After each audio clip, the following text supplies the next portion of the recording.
आपकी लाइफ में दो लोग डिसीजन लेते हैं। एक तो आप खुद हैं और दूसरे आपके पेरेंट्स हैं। पेरेंट्स को हमेशा ऐसा लगता है कि मेरा जो भी डिसीजन है वो मेरे चाइल्ड के लिए बिल्कुल ही परफेक्ट है। पेरेंट्स ये भी सोचते हैं कि बच्चे का अपना कोई डिसीजन नहीं होना चाहिए। कहानी को शुरू करने से पहले मैं आपसे पूछता हूं, क्या पेरेंट्स का ऐसा सोचना ठीक है कि मेरा जो डिसीजन है वो मेरे बच्चे के लिए बिल्कुल परफेक्ट है, मेरे बच्चे का खुद का कोई डिसीजन नहीं होना चाहिए? जरा सोच कर जवाब देंगे प्लीज।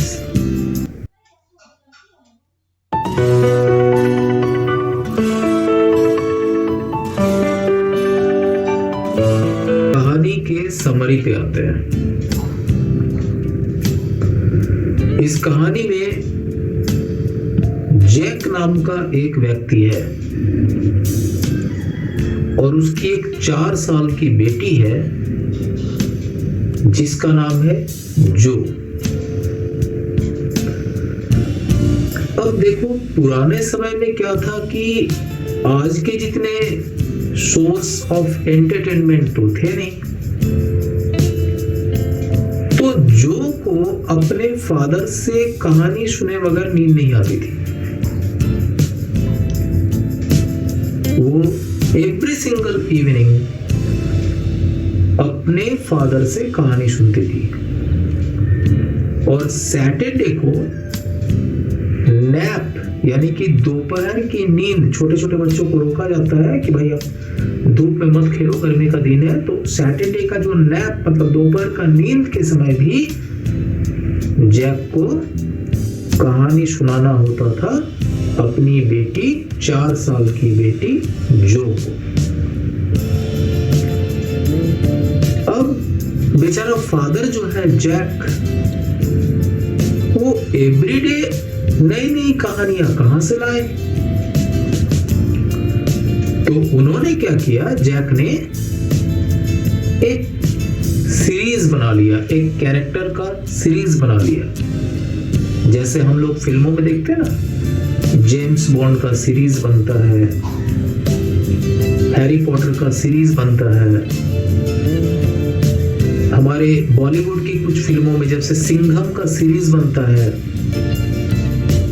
क्रिस का सीरीज बनता है, उसी तरीके से जैक ने भी एक सीरीज बना दिया और जैक ने एक कैरेक्टर को चुना और इस कैरेक्टर का नाम क्या था?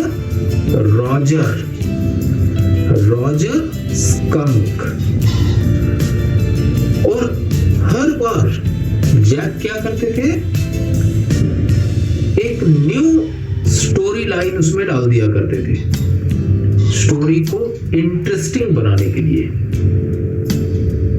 और हर बार ये होता था कि जो सेंट्रल कैरेक्टर है जो सेंट्रल कैरेक्टर है रॉजर,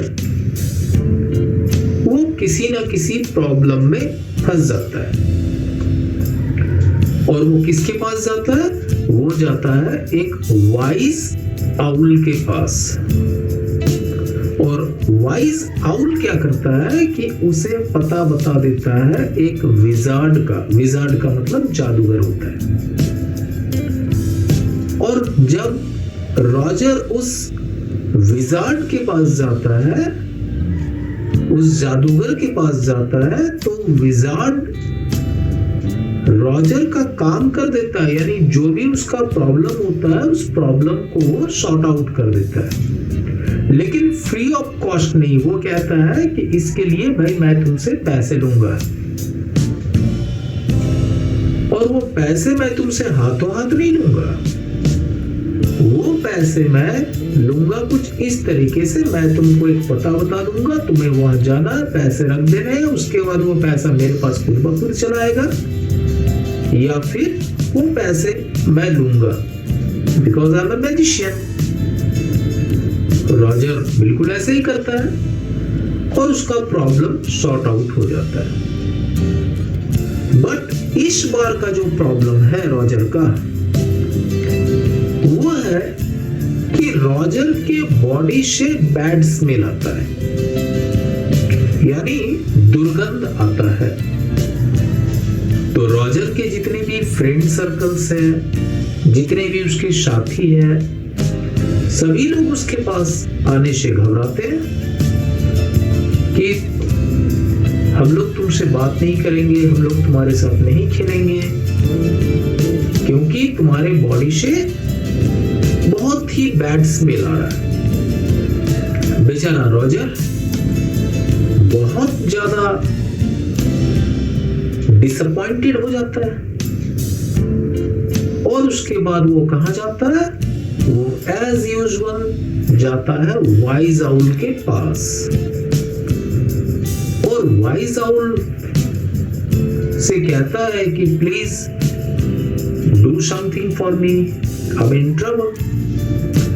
तो वाइज आउल कहता है कि you must meet the wizard, wizard के पास जाओ, he will sort out your problem. तो रॉजर वहां चला जाता है विजार्ड के पास और विजार्ड जैसा कि पहले ही बता दिए कि विजार्ड जो है कहता है कि बिना पैसा का तो तुम्हारा काम होने से रहा और तुम्हें लगेंगे 7 पेनीज यानी कि 7 सिक्के। तो रॉजर कहता है मेरे पास 4 ही है, बाकी के 3 भी तुमको दे दूंगा। तो जो विजार्ड वो कहता है कि ठीक है, मैं तुमको एक पता दे देता हूँ, वहां पे तुम वो कॉइन्स रख देना, जो पेनी हो वहां पे रख देना। और उसके बाद वो विजार्ड क्या करता है? वो मैजिक स्पेल करता है, मंत्र करता है, मंत्र पढ़ता है और अपने मैजिक पावर से रॉजर स्कंक के शरीर का जो बैड स्मेल है उसको फ्रेग्रेंस यानी कि खुशबू में बदल देता है। और कौन सा खुशबू? रोज फ्लावर का खुशबू। और फिर रॉजर बहुत अधिक खुश हो जाता है। वो जब आता है तो उसके सारे फ्रेंड्स उसके साथ आकर के खेलते हैं। रॉजर सभी से मिलता है, किसी को रॉजर से कोई कॉम्प्लेन नहीं है। बट रॉजर जब घर जाता है उस वक्त उसकी मदर बहुत अधिक एनॉयड हो जाती है। उसकी मदर कहती है कि हम लोगों का जो बैड स्मेल है वही हम लोगों का सबसे बड़ा वेपन है। इसी वेपन के कारण, इसी बैड स्मेल के कारण हमारे दुश्मन हमसे दूर रहते हैं। दरअसल जो स्कंक होते हैं ना, बहुत बदबूदार जानवर होते हैं। तो तुम अभी चलो उस विजार्ड के पास और चल करके उसे कहो कि तुम्हारा जो रोज का स्मेल है उसको अभी फिर से वो बैड स्मेल में कन्वर्ट कर दे। और गुस्से से रॉजर की जो माँ होती है, बिकॉज रॉजर का फादर जो है वो बोस्टन में है, फादर स्कंक जो है वो बोस्टन में, बोस्टन से कभी भी वापस आ सकते हैं, वो आएंगे तो और अधिक नाराज हो जाएंगे। तो मदर जो कहती चलो मैं भी तुम्हारे साथ चलती, और वहां पे जा करके वो विजार्ड की पिटाई कर देते हैं। रॉजर की जो मदर है वो विजार्ड के हेड पर हिट कर देती है और बेचारा विजार्ड जो एक बार फिर से रॉजर के उस रोज वाले स्मेल को हटा करके बैड स्मेल में कन्वर्ट कर देता है। यानी कि रॉजर एक बार फिर से बिल्कुल वैसा ही हो जाता है जैसा वो पहले था। कोई उसका फ्रेंड उसके साथ नहीं खेलना चाहता, कोई उससे बात नहीं करना चाहता, कोई भी उसके पास नहीं आना चाहता। क्यों? क्योंकि अब उसके शरीर से बैड स्मेल आता है पहले जैसा। बट बेचारा रॉजर कुछ भी नहीं कहता, चुपचाप सहता चला जाता है। इतनी कहानी जैक अपनी 4 साल की बेटी जो को सुनाता है। लेकिन जो उस वक्त एक क्वेश्चन करती है, एक क्वेश्चन पूछती है अपने फादर से कि फादर, डैड, ये जो स्टोरी का जो एंडिंग है वो एंडिंग बिल्कुल ठीक नहीं है। जैक जो कहते हैं भाई क्यों ठीक नहीं है? तो ये एंडिंग इसलिए ठीक नहीं है क्योंकि यहाँ जो है वो मदर जो है क्यों पिटाई कर देती है विजार्ड का। आप एक अच्छा सा टाइटल, एक अच्छा सा एंडिंग पॉइंट आप सोच के रखना और कल मुझे बताना, जब कल मैं आपसे कहानी सुनूंगी और उसमें उस एंडिंग पॉइंट पे विजार्ड जो है मम्मी की पिटाई करे। उस एंडिंग पॉइंट में विजार्ड मम्मी की जैसे पिटाई करे। किसकी मम्मी की? रॉजर की मम्मी की। बेचारा जैक के पास कोई आंसर नहीं होता और वो चुपचाप वहां से उठता है, डाउनस्टेयर आता है अपनी वाइफ के पास जो कि प्रेग्नेंट है और वो बताता है कि ऐसा ऐसा क्वेश्चन जो है जो ने किया है। तो उसकी वाइफ, जैक की वाइफ उसे बताती है कि अब धीरे धीरे बच्ची जो है बड़ी हो रही है, वो समझ रही है और यहाँ पे कहानी खत्म हो जाती है। यहाँ पर क्वेश्चंस बहुत सारा है। रॉजर स्कंक ये तो मामूली सा कैरेक्टर है, बनावटी कैरेक्टर है। दरअसल ये जो स्टोरी है ये स्टैंडर्ड 12 से लिया गया है। कहानी का नाम है should A wizard hit the mummy और बुक का नाम है विस्टास। जो हमारे 12 के स्टूडेंट है वो अच्छी तरह से जानते हैं और सुन करके शायद मुस्कुरा भी रहे होंगे। लेकिन बहुत सारे, ये मैंने कहा ना कि ये स्टोरी ये सिर्फ 12 के लिए नहीं है, ये हर एक उस बच्चे के लिए है जिनके ऊपर उनके पेरेंट्स अपने सारे डिजायर्स, अपने सारे फैसले, अपने सारे डिसीजंस को थोप देते हैं और कहते हैं कि मैं तुम्हारे लिए जो भी सोचता हूं, मैं तुम्हारे लिए जो भी बोलता हूं, जो भी तुम्हारे लिए मैं कर रहा हूं, यही सही है, यही राइट है, बाकी सब कुछ रॉन्ग है।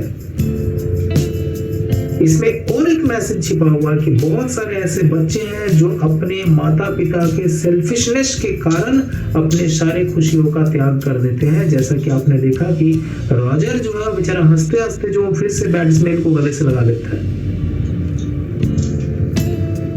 इसमें और एक मैसेज छिपा हुआ है कि अगर आप किसी के लिए अच्छा करते हो तो आपके साथ जरूरी नहीं कि अच्छा हो। बेचारा विजार्ड ने तो क्या किया था, रोज का स्मेल दिया था, परिणाम क्या मिला? पिटाई मिल गई। और क्यों ऐसा हुआ? क्योंकि फादर स्कंक जो थे वो बोस्टन से आने वाले थे।